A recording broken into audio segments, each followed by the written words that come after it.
Before we get started with today's interview, just a quick reminder, click the thumbs up, make sure you subscribe and ding the bell so that you don't miss any of the great interviews that we have coming up. Now, on to today's interview. Welcome back, everybody. Today, my special guest is W.T. Skye Garcia. He is a teacher, a performer, and a composer. Welcome, Skye. Thank you so much for being here today. Thank you. Happy to get a chance to visit with you. Indeed. I've enjoyed teaching your pieces in my studio for so many years. It's just wonderful to finally get to meet you. So I'm interested to learn a little bit about your journey as a composer. Do you come from a musical family? Actually, Sam, I don't really. My folks really enjoyed listening to music. And I remember as a young child in the late 50s or so, the special day when my folks brought home a new hi-fi. They had a collection of Reader's Digest Greatest Music of the World that we listened to all the time. I would sit in front of the hi-fi and just love listening to that music. When I was growing up, I was not allowed to watch TV during the week. So when I was put to bed at night, I would actually listen to my folks watching TV or listen to the radio. So I became a very sound-oriented person. So that's a part of my background as well, in just becoming more interested in sound than sight or feel. Oh, that's really interesting how that shaped you, that policy of your parents kind of shaped you and guided you toward really being an auditory person. Mm-hmm. When did lessons start for you? Well, I went to a very musical school. I later found out that my school district was consistently ranked in the top 100 in U.S. News and World Report of the best school districts in the country. I didn't know it at the time. So I had music from early elementary school, began playing the trumpet in fourth grade, played in band all the way through high school. Our high school at football games would have over 300 people marching and playing on the field. Wow. Everyone who was in the band had to be in an oratorio chorus. We also had a jazz band and we had a jazz choir. Many of our instructors had doctorates, which back at that time in the early 60s was really a rarity. So it was a privileged environment, and I didn't even realize it. What a cool thing to be in a community like that. That is amazing. When did piano lessons start for you? Oh, there's a good question. And this hopefully will be an inspiration to your listeners. I first touched the piano when I was just short of 21 years old. Yeah, exactly. I always wanted to play the piano. I grew up in a family of 4 kids. My dad passed away when I was young, and so the best they could do was give me a trumpet and say, go to school and learn how to play it. I became a good trumpet player, although I think I had my own way of reading music. I didn't even realize that a B-flat trumpet, when you played a C, you got a B-flat. So I was always wondering why my instrument didn't, when they said play C, that I wasn't in tune with the rest of the band. But I did want to play piano my entire life. At the end of my college degree, I did a bachelor's degree in physics. That was my first degree. In my senior year, I had some electives, and I took those electives to take Class Piano 1 and Class Piano 2. Totally loved it. Graduated from college, went off to be a physicist for a year, and immediately bought a piano and got a teacher, started taking lessons. A year later, I enrolled back in college as a music major. That is astounding. That is just incredible. What an amazing story. I loved it so much that I just played all the time. I just loved piano music. At my school, they locked the buildings on Sundays, so I would find a way to leave a window or a door slightly cracked so I could get in and play. I just absolutely loved it. You know, they say if it's worth doing, it's worth doing right. I found that if it's worth doing wrong. I mean, I was 21 years old and could hardly find middle C, but it was worth it to me. The excitement of practicing and immediately having the feedback of getting better, even though everyone else was way beyond me in capabilities. Wow. I love your passion for the instrument and your, just determination to just do that and how your love of the sound carried you through what would have been probably such a large challenge that a lot of other people would have said, well, I guess it's too late for me. I can't do this. How inspiring. That is so cool. Well, playing the piano, I've played for 50 years now. every single year I've become a better pianist. It's something you can do your entire life. There's always new challenges, new music, and your skill level, if you're serious about it, continues to improve. I thought maybe like athletes at about age 40 or so, I would peak out. But I'm a better pianist this year than I was last year, and I know it. I can tell. So it's a great activity to take for your entire life. Oh, that's awesome. I love that. It's like we have to take that part of this interview out and share that with everyone. It's what I think every piano teacher wants everyone to know. This is a great thing you can do your whole entire life. So you have this unusual path that takes you to music, and your love of music shines through in all of that. How did you get started composing? How does that figure into this journey? Okay, so I went back to school, as I said, and I studied piano and got a music degree. I completed a master of church music and then a master in piano. And this started in about 1977, and that process completed in 1984. I began teaching private piano lessons, and after about 10 years of teaching, I began to edit the pieces I was teaching to make what I called improvements or corrections. Even to music like by the Fabers, which embarrasses me now to think that I thought that I could improve their music. But when I did the math, I had taught over 10,000 lessons in 10 years. And if you teach 3 to 4 pieces per lesson, you've taught 40,000 pieces. So I had a foundation of what worked with my students, what was effective. And so I first began by editing. Then the very first piece I wrote for a piano student was actually for someone who didn't have anything to play for recital. And so I wrote a piece called Puppy Rag that was completely tailored to what they were able to do. A piece that made them look good even though they weren't that good. That went over successful. And so the next summer, 1993, I decided to write one piece every single week. And so I still taught, but I devoted each week to a new piece. By the end of the summer, I'd written 6 pieces. And I mailed those off to a publisher. And after about 3 or 4 months, I received notice that 2 of them had been accepted for publication. And so from then on, I made composing a regular part of my musical activity, and my percentage increased. I got to the point where whatever I sent in had at least a 50% chance of being published. And there was a streak where every single piece, it seemed like, for a couple of years was accepted. So it takes a while, to find what they're looking for, both musically, pedagogically, technically. And then once I found that groove, I was able to go with it pretty successfully.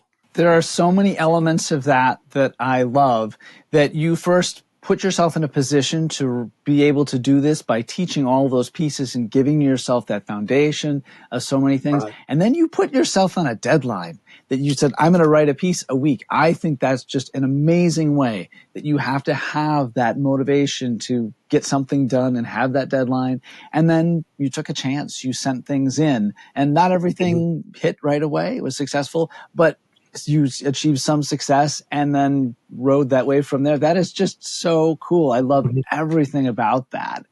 Who are some of the people who nurtured you as a composer and who continues to inspire you today? There's one person I have to mention, and it's a person we know, Gail Kowalczyk.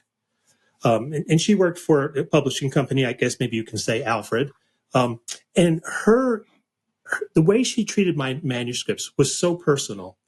I mean, I would receive handwritten letters that were like 2 pages long from her.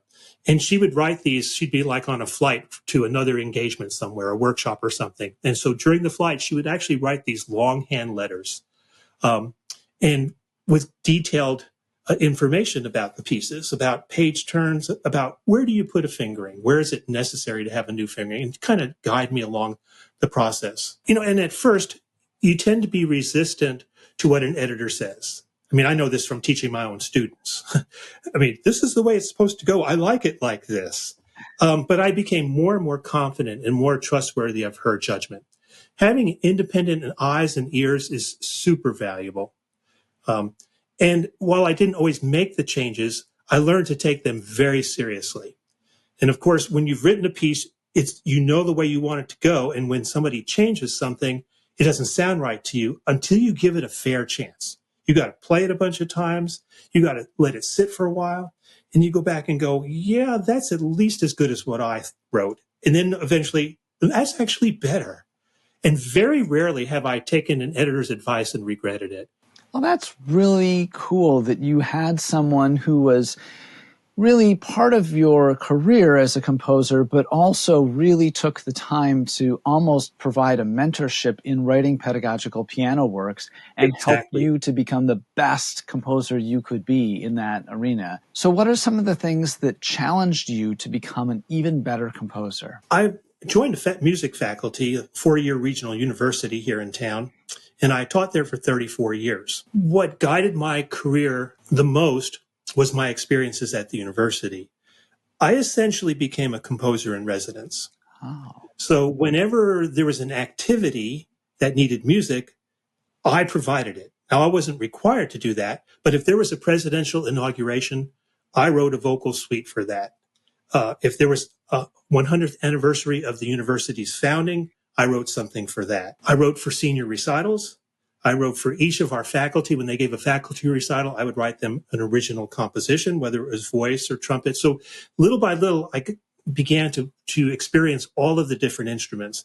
And I met with those people who I wrote for to say, what works for this? What's the kind of thing, how long, what kind of keys should I write in? What would stretch your technique and show you at your best? And so that was kind of really a nice way to do it.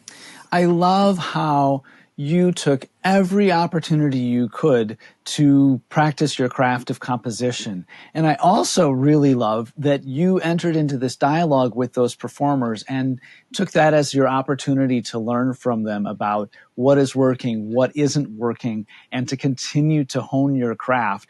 And I would hazard a guess that by putting yourself out there, by making all those connections, by improving your craft, this is something that really helps set you up to attain the successes that you have as a composer. Sam, when you work for a university, you get paid. It's not the best.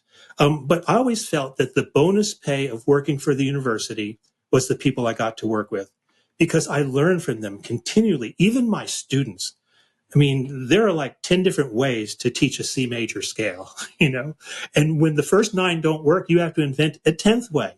And so even working with the choir ensemble at the university, writing for the band, it was a workshop. That's bonus pay that I would never have on my own. And I actually considered that to be pay, part of my pay.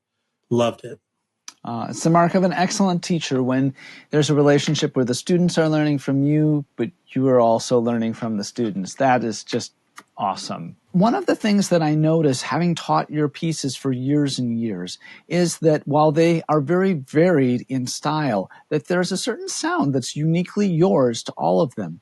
How did you go about developing your own unique signature sound as a composer? There are basically 3 elements that go into every one of my compositions.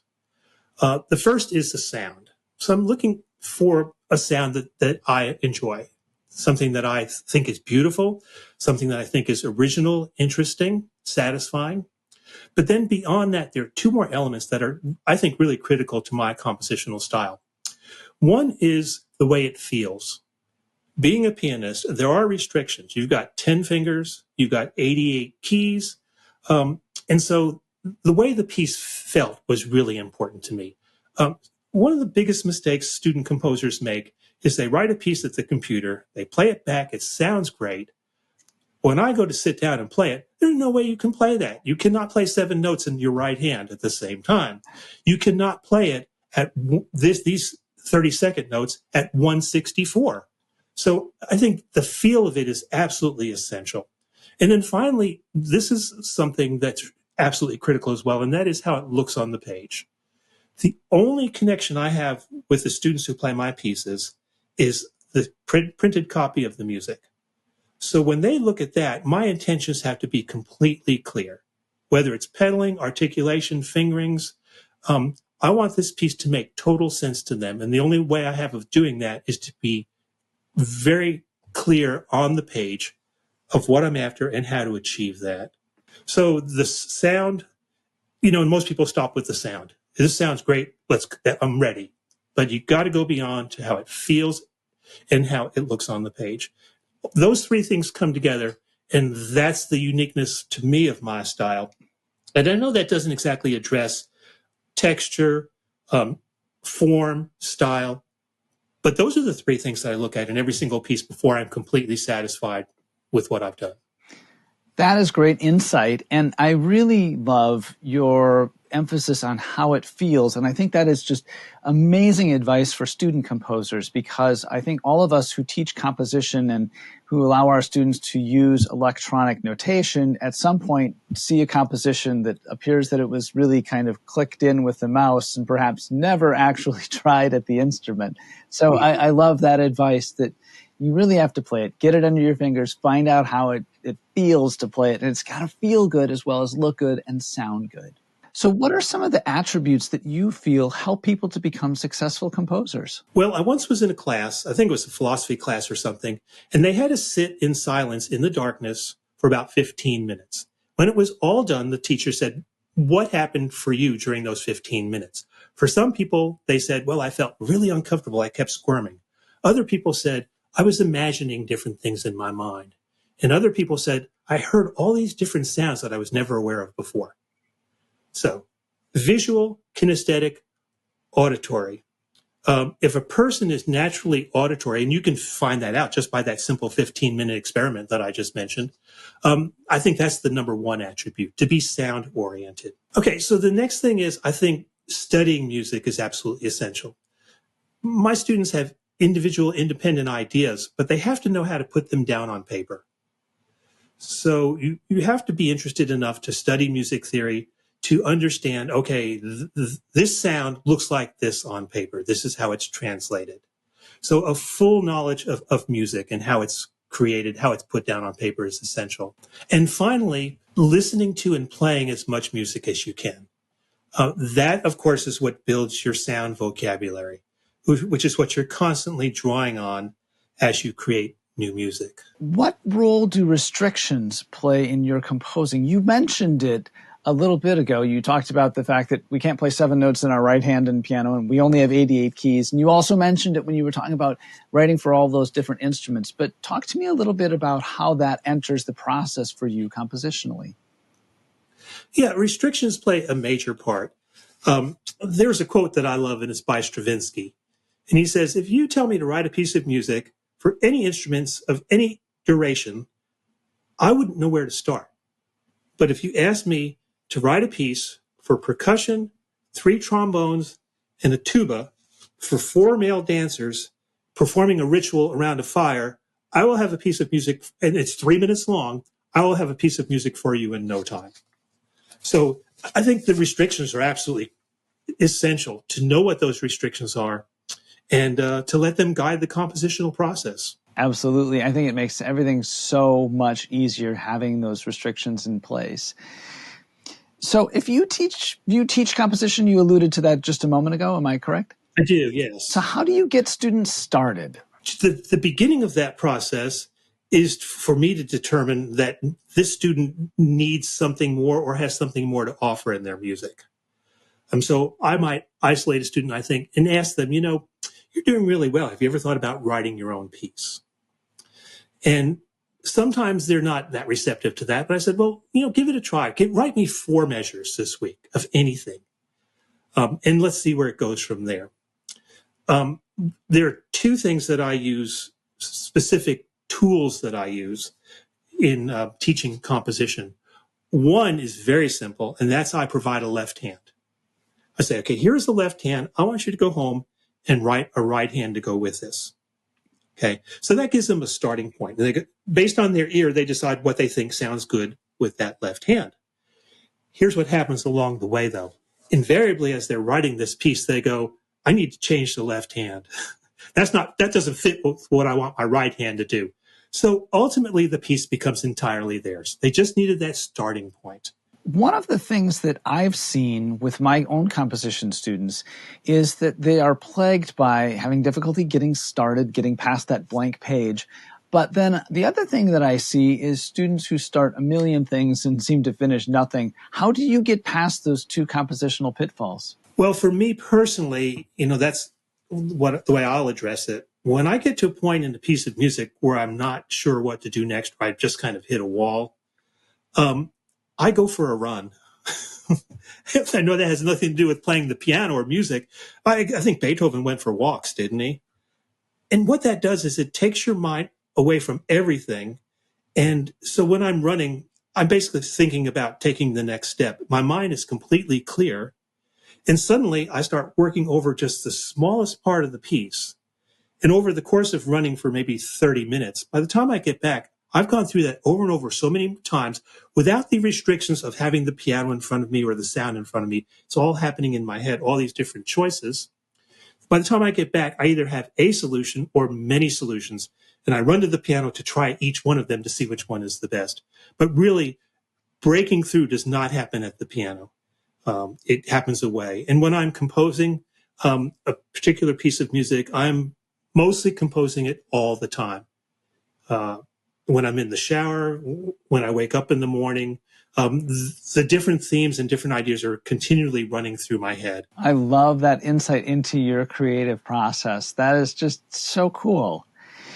So how did you connect with your publishers? Well, I wrote a series of pieces. This is really important. You don't write one piece of music and send it in and say, would you like to publish this? You have to give them some idea that they can build a market around you as a composer. And that doesn't happen with one piece. In fact, I think people in movies, stars, when they have their first starring role, probably end up getting paid minimum wage. It's the second one where they can command the larger salary. And so as a composer, one piece is just not going to cut it. They want to, and I know this specifically, they want to invest in someone that they know can produce over the long haul. So first and foremost, if you want to be published, be sure you write at least 3 or 4 pieces and send them in all at once. The second biggest piece of advice I can give to students, at least, and I've had 6 of my students, as students, junior high, high school, and college, be published, is to enter and win a contest. Now, so here's how that works. You enter a contest, so do 500 or 600 other people. The judges judge. When you come out on top, those judges have already done the editor's job of looking through 600 pieces and finding the best. So that has worked. I've had 7 people win contests and 6 of them have been published. Because when they send them in, they go, I won this contest. It's a recognized contest. The publisher takes it seriously and it actually is a good piece because it wouldn't have won. It wouldn't have beaten out those other 600 or 1,000 pieces if it wasn't good. That's really good advice. And I suddenly am realizing that perhaps my students have been missing out on something over these years. And I think this will be a really cool piece of advice for all of the teachers who teach composition to hear. So really wonderful. Thank you. What do you hope to be known for? Okay, so I'll give you my first thought, and it's non-musical. What I would like to be known for is being successfully married to my wife for over 45 years. Oh. And that's the greatest accomplishment of my life, for sure. And that's based on our shared faith, but it also has the foundation in our love of music. Now, what I expect I'll be remembered for, we have a son, Zachary, who's 30 years old. He is also a professional musician. And at 30 years old, he's about 20 years ahead of me in his professional development, literally. Of course, I started piano at 20. He started on his 4th birthday. I think in the future, I will be more known for my son's accomplishments in music than for my own. Huh. What a cool legacy that is. But I also think that all of us who are piano teachers, and I think of all of the students all around the world who've played your music and loved it, and will always think of you as a beloved composer of music and an integral part of so many people's journey at the piano. So it's just been such a joy speaking with you today, and I thank you for being with us. But before we go, do you have any last little pieces of wisdom you want to share with all of us? Sam, thank you so much for giving me this opportunity and for visiting with me. It's really been enjoyable. I appreciate it. Oh, the same here. I am just honored to speak with you, and it's just been a joy hearing about all of the aspects of your multifaceted career as a composer and giving us that insight, that glimpse into your creative process. Thank you so much for being here today. My guest has been composer W.T. Skye Garcia. He is a composer, a music educator, and a performer, and I'm just so, so grateful for you. Thank you so much. Thank you, Sam. It's been a pleasure.